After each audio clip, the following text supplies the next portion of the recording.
오늘 말씀을 통해서 우리가 함께 살펴보는 주제는 여러분들이 너무나 잘 아시는 또 익숙한 그런 부흥이라는 주제를 함께 생각해 보려고 합니다. 무슨 부흥이라는 말 자체가 그다지 성경적이다라고 말할 수는 없지만 우리는 이미 부흥이라는 말을 너무나 익숙하게 잘 사용하고 있기 때문에 오늘 저는 제목을 부흥이라고 했습니다. 성경에 나타나는 부흥을 우리가 다른 말로 하면 어떤 것이 있을까? 그것은 다름 아닌 회복이라고도 말할 수 있습니다. 그래서 부흥은 회복이다라는 것이고, 무엇으로부터의 회복이냐라고 한다면 하나님과의 관계로부터의 회복이다, 이렇게 말씀드릴 수 있습니다. 오늘 저는 여러분과 함께 이 부흥이라는 주제로 살펴보려고 하는데요, 성경에서 말씀하는 부흥 또는 회복이라는 것이 어떤 의미가 있는지, 그것을 위해서는 우리가 무엇을 해야 하는지, 그리고 그 부흥은 어떤 열매가 나타나고 부흥은 어떤 것들인지, 그러한 결과들을 오늘 말씀을 통해서 우리가 함께 살펴보는 시간을 가지려고 합니다. 오늘 말씀을 우리가 이 본문을 읽을 때에 먼저 배경을 이해할 필요가 있습니다. 우리가 이 본문 배경을 여러분들이 이해하실 필요가 있는 것은 오늘 모세가 무엇으로부터 이렇게 회복하려고 부흥하려고 하는가 하는 것을 우리가 알아야 하기 때문에 이 배경이 필요합니다. 오늘 본문의 배경은 이스라엘 백성들이 모세가 하나님의 율법을 받기 위하여 시내산으로 올라갔을 때 그 시내산 밑에서 금송아지를 만들어 숭배한 사건으로부터 시작이 됩니다. 하나님께 나아가 하나님 주시는 율법을 받고 40일 동안 하나님과 함께 있으며 이스라엘 백성들이 하나님의 백성이 되고, 하나님은 이스라엘 백성들의 하나님이 되심이라는 이 언약을 체결하는 그 체결이 시내산 하나님의 강림 사건입니다. 그래서 하나님은 이 시내산에 강림하심으로 하나님의 이 약속의 말씀 율법을 모세에게 돌판에 기록하여 하나님이 주셨고, 오늘 우리로 말하면 계약서를 주신 겁니다. 그리고 그 계약 문서를 받고 내려와서 우리가 이 계약대로만 살면 된다라는 이러한 과정을 거치는 것이 시내산에서 하나님을 만나 하나님으로부터 율법을 받는 사건이 가지고 있는 의미입니다. 그런데 모세가 하나님을 만나 하나님으로부터 율법을 받는 그 시간에 이스라엘 백성들은 산 밑에서 무엇을 했느냐? 아주 딴짓을 하고 있었던 거죠. 금송아지를 만들어서 금송아지를 숭배하는, 우상을 섬기는 일이 벌어지고 맙니다. 하나님은 진노하셨습니다. 내가 이 백성을 내가 진멸하겠다, 내가 다 없애버리겠다라고 하나님은 그렇게 진노하셨지만, 모세는 손이 발휘되도록 하나님께 빌며 이스라엘 백성들을 위하여 중보하십니다. 중보를, 모세가 그런 중보를 통해 하나님은 하나님의 진노를 하나님이 멈추십니다. 그런데 하나님의 이 진노가 멈췄지만 여전히 그 하나님의 진노에 남은 여진이 있습니다. 오늘 우리가 본문 다 읽진 않았는데요, 우리 33장 3절에 보면 하나님이 이렇게 모세에게 말씀하세요.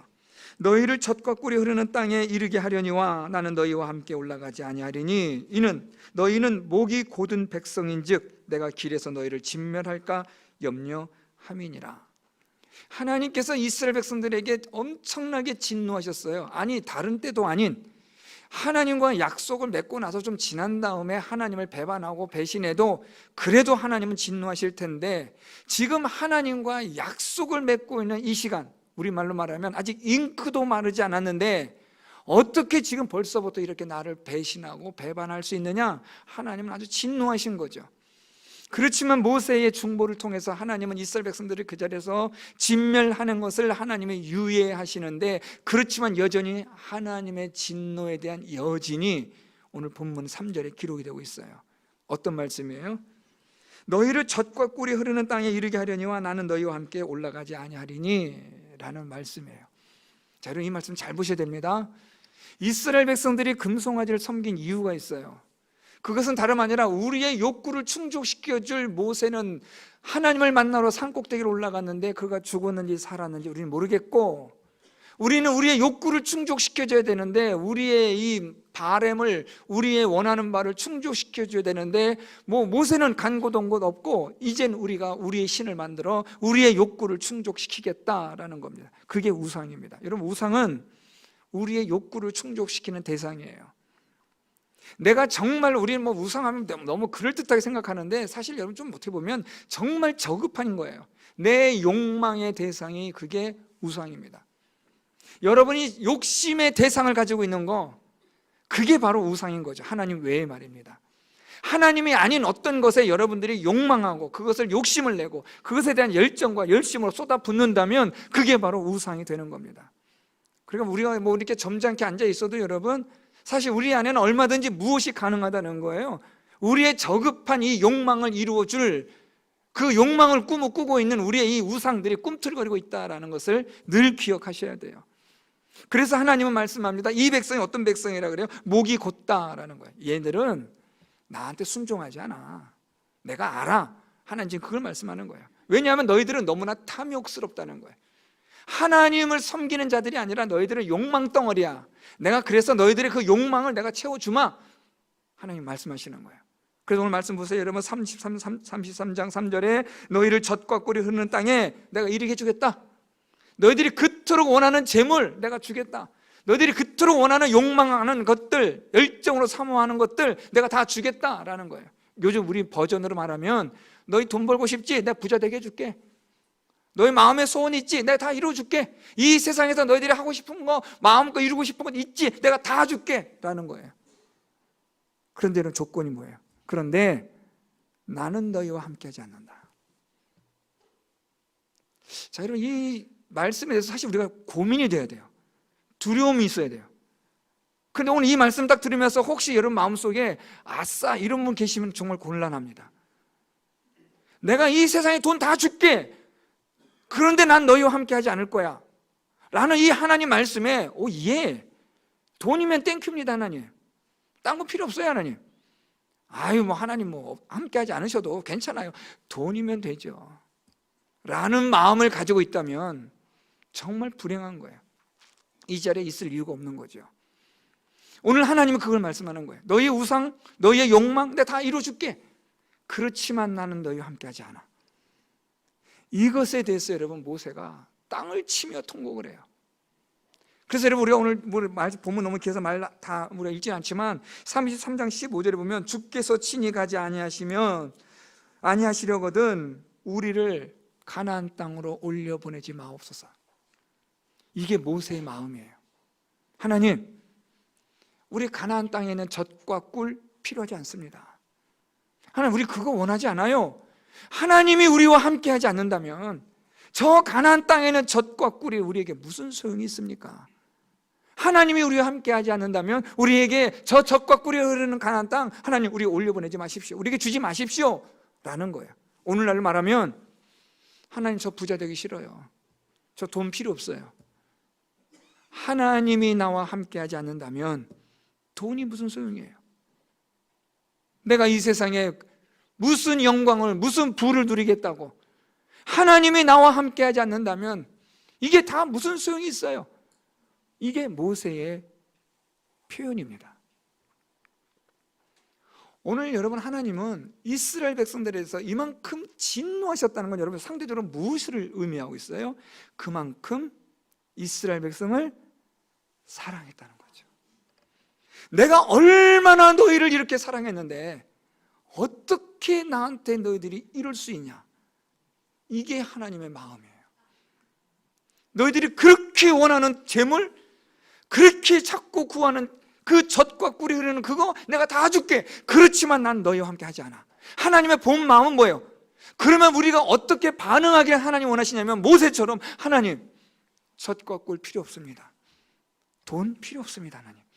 하나님이 함께하지 않으시면 우리 모든 것, 이 세상의 금은보와 어떤 쾌락, 어떤 부 다 필요 없습니다. 하나님이 함께 하시면 그것으로 족합니다. 이걸 하나님이 원하시는 거예요. 상황이 어떤 상황인데요? 하나님을 떠나 우상을 섬겼던 이스라엘 백성들이니까 하나님이 그들의 마음을 지금 원하시는 거예요. 다시 하나님을 찾기를 원하는 거죠. 회복되기를 원하는 거예요. 이게 성경에서 말씀하는 부흥입니다. 이게 회복이고요. 여러분 이따 식사 자리에 가시면서 여러분들 보셨겠지만 그냥 아무런 지도 않게 보셨다면 오늘은 좀 식사 드시면서 우리 식사하러 들어가는 그 식당 입구 쪽에 왼쪽 벽에 걸려있는 렘브란트의 그림, 탕자의 귀환이라는 그림이 하나 걸려있을 거예요. 한번 이렇게 쓱 다시 한번 보고 가세요. 식사하시다 좀 뭐 소화가 잘 안 되실 수도 있겠지만 탕자가 아버지께로 돌아오는 그게 부흥입니다. 허랑방탕한 삶을 살다가 비로소 아버지의 은혜와 사랑을 알고 아버지께로 돌아와 무릎 꿇고 아버지께 엎드려 펑펑 우는 그 탕자의 그 사건이 성경이 우리에게 말씀하고 있는 부흥입니다.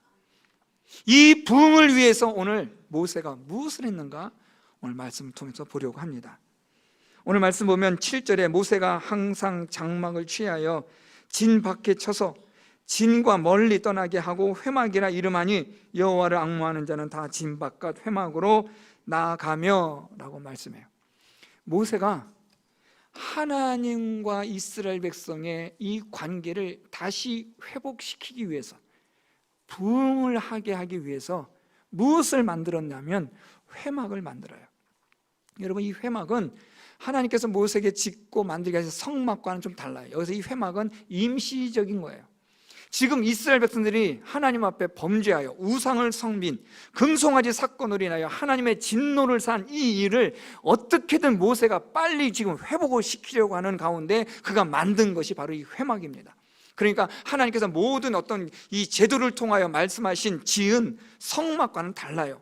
이 회막을 통해서 모세는 무엇을 기대하냐면 하나님과의 관계가 회복이 되는, 부흥이 되어지는 것을 모세가 기대하고 이걸 만든 거죠. 자, 이 회막을 만들었는데 오늘 말씀 보면 항상 장막을 취했다, 이 회막을 취했다라고 말씀하고 있어요. 여기서 항상 취하다라는 이 히브리어는 계속 반복되어지는 동작을 뜻하는 동사가 사용되었어요. 그러니까 이스라엘 백성들이 어디에 가든지, 어디에 이들이 진을 치고 텐트를 치고 잠을 자든지 가는 곳마다 모세는 무엇을 만들었다는 거예요? 이 회막을 만들었다라는 거예요. 자, 이 회막은 여러분 잘 아시는 것처럼 미팅 장소예요. 미팅룸입니다. 이 회막을 영어로 얘기하면 그래요.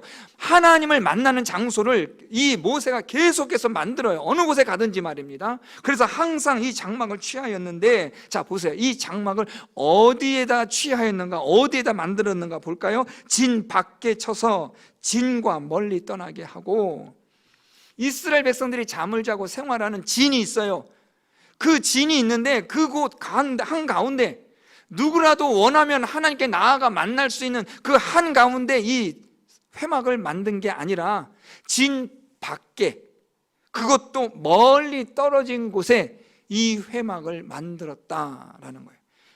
아주 중요한 거 지금 말하고 있어요.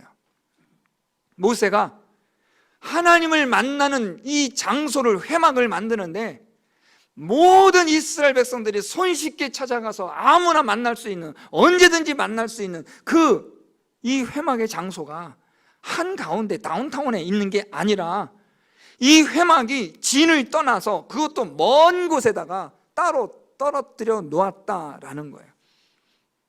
이렇게 하여, 여러분 보세요. 어떻게 해요? 이렇게 하여 여호와를 앙모하는 자는 어디로 가요? 이 회막으로 가라고 하는 거예요. 하나님을 만나려면 너희들은 지금 먼 곳에, 멀리 떨어진 곳까지 가야만 한다라고 이 모세는 수고하여 회막까지 나아가도록 만든 거예요.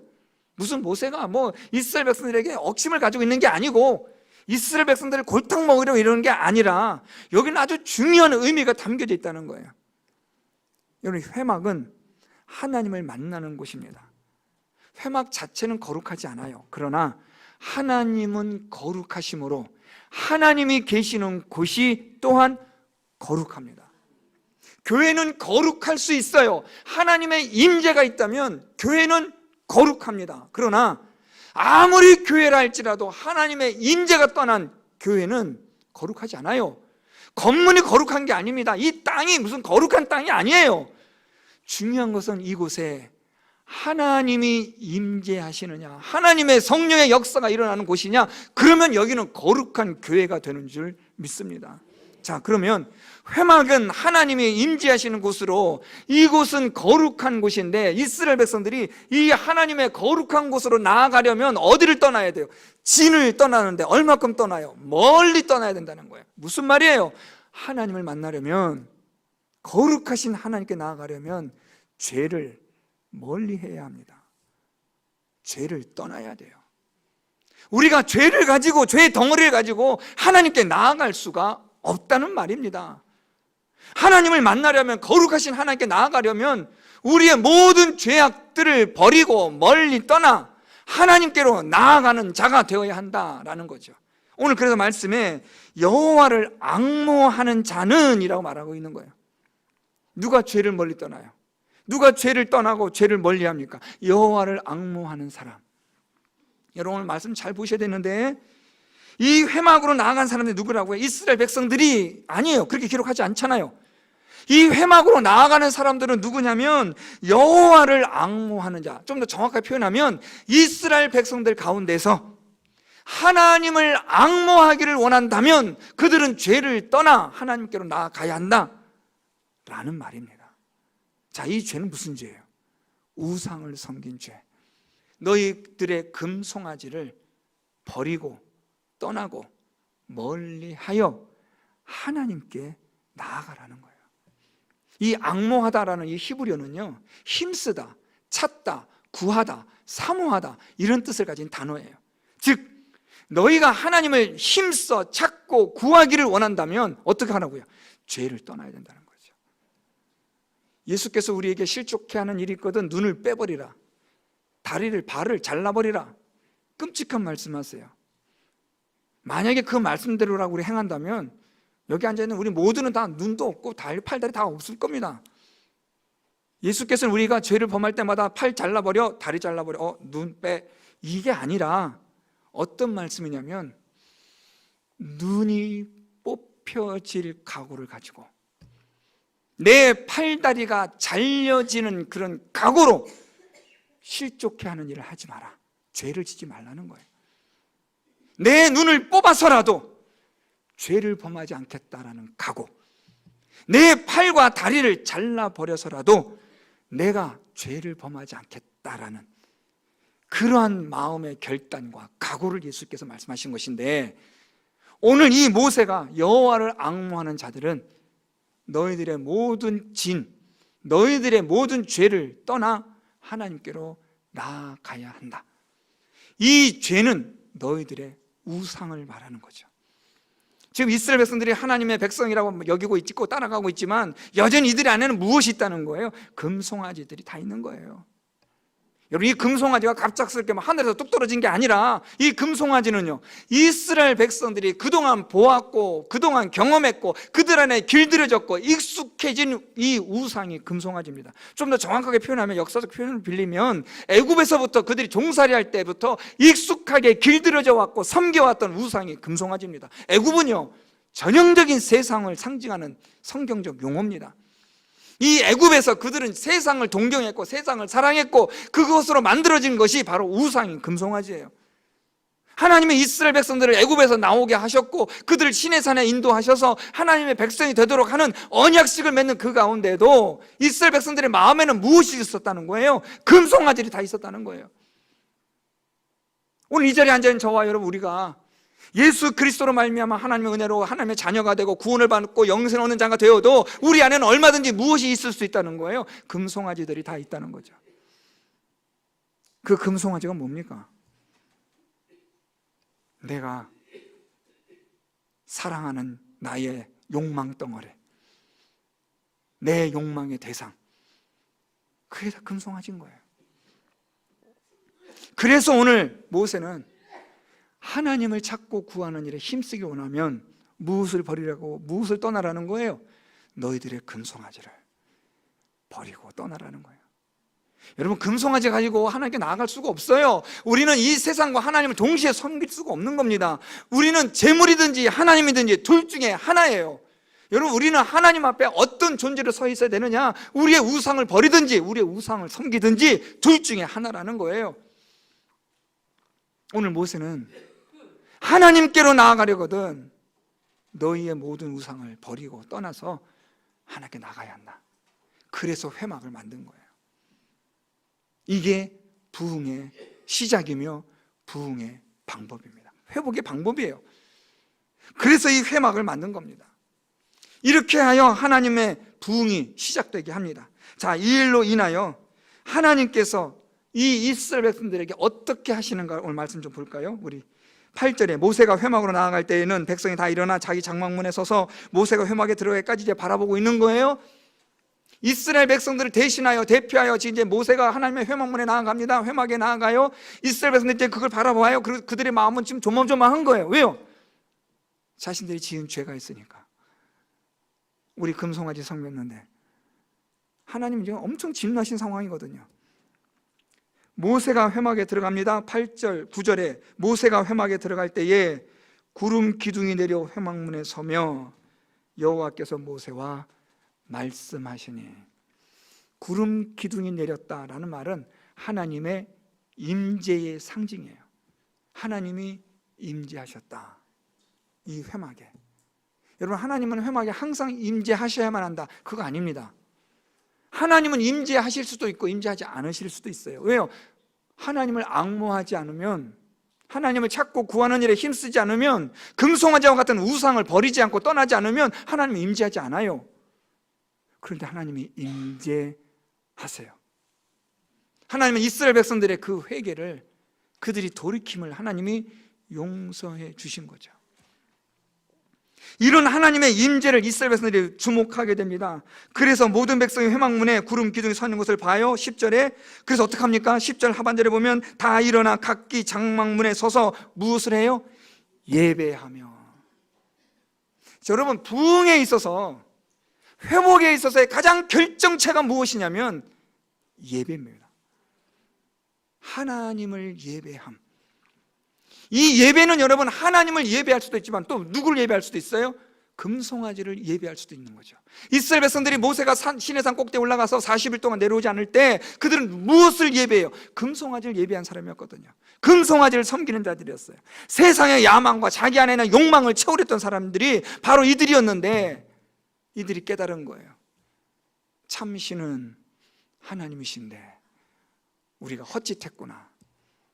그래서 모세가 하나님께 나아가 회막문에 나아가 하나님 앞에 서 있는 것을 보고 하나님의 임재를 통하여 그들의 모든 죄가 용서를 받게 되고 하나님의 은혜와 사랑을 깨닫게 되자 무엇을 했다고요? 그들이 자기 장막문에 서서 하나님께 예배하였다. 여러분, 이 예배는, 그래서 이 예배는 하나님의 은혜와 사랑을 깨달은 자들이 드리는 거예요. 아무나 붙잡고 와서 예배하세요, 이게 아닙니다. 이건 말이 안 되는 거예요. 모순인 거예요. 하나님의 은혜와 사랑을 깨달은 자만이, 오직 하나님이 참된 신이라고 고백하는 자만이, 모든 우상들을 버리고 떠나서 하나님을 찾아온 앙모하는 자들만이 하나님을 예배할 수가 있는 겁니다. 예배가 그래서 부흥이 되고 회복이 되는 거죠. 그 교회가 부흥하고 있느냐라는 이 말은 그 교회가 얼마나 땅이 많냐, 그 교회가 얼마나 화려하게 건축했냐, 이 얘기가 아니에요. 그 교회의 성도 수가 얼마나 많이 모이느냐, 이게 부흥이 아니에요. 여러분, 만약에 성도 수, 사람 수가 많은 게 부흥이라면 이스라엘 백성들은 맨날 부흥했게요. 광야를 건넌 이 이스라엘 백성들의 수가, 인구수가 장정만 60만이요 어린 아이들까지 200만이니까 이 당시에 말입니다. 그러면 이스라엘 백성들은 날마다 부흥했게요? 사람의 수가 부흥이 아니라는 거예요. 화려한 건축이, 교회를 화려하게 건축하면 그게 부흥인가? 그렇게 따진다면 여러분, 이미 종교개혁이 일어나지 말았어야죠. 중세시대에 교회는 엄청난 부흥의 시대를 경험했게요. 얼마나, 여러분, 유럽에 가보면 이 중세에 만들었던 교회가 얼마나 화려합니까? 교회 건축술이 얼마나 탁월합니까, 여러분? 그러면 그 중세시대에 부흥이 있었습니까? 건축이 화려하다고 해서, 교회의 터가 멋있다고 해서 그게 부흥이 아니라는 말이에요. 교회가 가장 많이 썩었을 때가 중세시대입니다. 교회가 화려하고 교회가 많은 돈을 가졌을 때, 많은 땅을 가지고 있었을 때, 그때가 교회가 가장 심각한 부패했던 때입니다. 부흥이 뭐냐? 그게 아니라는 거예요. 사람의 수가 아니라 아름다운 화려한 교회 건축이 아니라 부흥은 한 영혼 한 영혼이 하나님께로 돌아가는 그 사건이 있느냐? 그게 부흥인 거죠. 여호와를 앙모하여 하나님께 나아가는 자가 있느냐? 금송아지를 버리고 떠나 하나님을 찾는 자가 있느냐? 그러면 그 교회는, 그 성도는 부흥하는 성도인 줄 믿습니다. 자, 여러분, 이런 하나님의 부흥을 통하여 나타난 일이 있어요. 오늘 말씀 보면 우리 9절에 모세가 회막에 들어갈 때에 구름 기둥이 내려 회막문에 서며 여호와께서 모세와 말씀하시니, 10절은 삽입된 거예요. 11절 바로 내려가면 하나님이, 여호와께서 모세에 말씀하시는데 11절 사람이 어떻게 하나님께 말씀하셨는가 설명하는 거예요. 자기의 친구와 이야기함 같이 여호와께서는 모세와 대면하여 말씀하시며. 여러분, 이거 아주 너무 중요한 거예요. 하나님의 부흥이 있게 되면, 하나님과의 관계가 회복이 되면 어떤 일이 일어나느냐? 하나님이 말씀하신다는 거예요. 어떻게 말씀하시냐면 자기의 친구와 이야기함 같이. 여기서 여러분, 이 친구라는 히브리어는 그냥 친구 얘기하는 게 아니에요. 여러분, 친구들 많이 있죠? 친구들 많이 있는데 그 친구들 중에서도 절친이 있을 거예요. 절친 중에서도 또 최고의 절친, 아마 한 명 정도라도 있다면 참 그분은 어떻게 보면 대단한 거죠. 내 모든 장점과 단점을 알아도 비난하거나 그것을 인하여 나를 우습게 여기거나 그것을 이용하는 게 아니라 내 마음과 내 생각과 같이 이해해 주는 친구라면 정말 좋은 친구를 둔 거죠. 오늘 여기서 말하는 이 친구는 너무너무나 사랑하는 친구예요. 내 생명을 주어도 아깝지 않는 친구. 그 친구는 어떤 친구냐면, 여러분, 대면하여 말씀하시며 라고 말해요. 하나님이 대면한다. 이 대면하다라는 히브리어는 페이스 투 페이스예요. 얼굴과 얼굴을 맞대는데 그 맞대는 게 입이 거의 닿을 정도까지. 여러분, 이게 잘 상상이 안 가시죠? 여러분, 우리 손자 손녀들 얼마나 이뻐요? 뭐 이제 한 2살, 2돌, 뭐 1살 지나고 2돌 되면 정시없이 막 다닐 때 이쁠 때도 있잖아요. 그 이쁠 때 이렇게 보고 들여다보면 뭐 시간 가는 줄 모르시잖아요. 얼마나 이뻐요. 그래서 가까이 얼굴 대면 애 병 걸려요 해도 우리 몰래 이렇게 사이 대고 그러잖아요. 너무 이쁘니까, 너무 사랑스러우니까. 볼도 비벼대고 입술도 만져보고 싶고 얼굴을 너무너무 가까이 대는 거예요. 왜요? 사랑하니까요.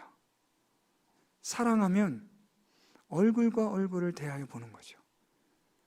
하나님이 모세를 향하여 말씀하시는데 입술과 입술이 닿을 만큼 모세에게 말씀하신다는 거예요. 얼마나 모세를 사랑하시면 하나님의 임재를 통해 하나님과의 교제가 이루어지는 것은 부흥을 통해 이루어지는 거예요. 예수께서 요한복음 15장에 너희가 내 안에 내가 너희 안에 라는 이 연합, 이 신비적 연합은 우리의 상상을 초월해요. 예수 그리스도가 내 안에, 내가 예수 그리스도 안에 거하는, 대면하여 말씀하시는, 하나님이 내게 친구와 같이 말씀하시는 이 교제의 친밀감은 부흥을 통해서 이루어지는 거예요. 또 하나, 오늘 보면 마지막 말씀인데요. 모세는 진으로 돌아오나 눈의 아들 젊은 수종자 여호수아는 회막을 떠나지 아니하니라. 여기서 하나님의 부흥을 통하여 무엇이 또한 만들어지냐면 하나님의 뜻과 목적을 위하여 준비되어지는 사람이 여기서 만들어져요. 하나님과의 부흥을 통한 관계 회복을 통해서 하나님과의 친밀한 교제가 일어남과 함께 아울러 하나님의 뜻과 목적을 위하여 쓰임받는 하나님의 사람이 준비되어진다라는 겁니다. 여러분, 교회는 앞으로 10년 뒤가 가장 위기랍니다. 우리 교회도 10년 뒤면 위기일 거예요. 어떤 일이 일어날지 우리는 잘 모르겠어요. 그렇지만 지금보다는 훨씬 더 어려울 거예요. 모든 지표들이, 모든 우리 주변에 나타나는, 교회에 나타나는 현상들이 아주 비관적이고 아주 부정적이에요. 이것을 타파할 수 있는, 돌파할 수 있는, 뛰어넘을 수 있는 유일한 방법은 부흥입니다. 여호와를 앙모하는 자들이 하나님께 나아가는 거예요. 우리의 모든 우상들을 내려놓고, 우상들을 버리고, 우상을 떠나 하나님을 찾고 구하는 일에 힘쓰는 자들이 있게 되어질 때, 교회는 하나님의 부흥을 경험하고, 그 부흥을 통하여 하나님의 임재의 친밀감을 경험하고, 하나님의 임재의 친밀함을 통하여 다음 세대를 위한 하나님의 사람들이 준비되어지는 줄 믿습니다. 그래서 부흥은 해도 되고 안 해도 되고가 아니라 교회에 반드시 있어야만 하는 하나님의 능력의 회복의 일입니다.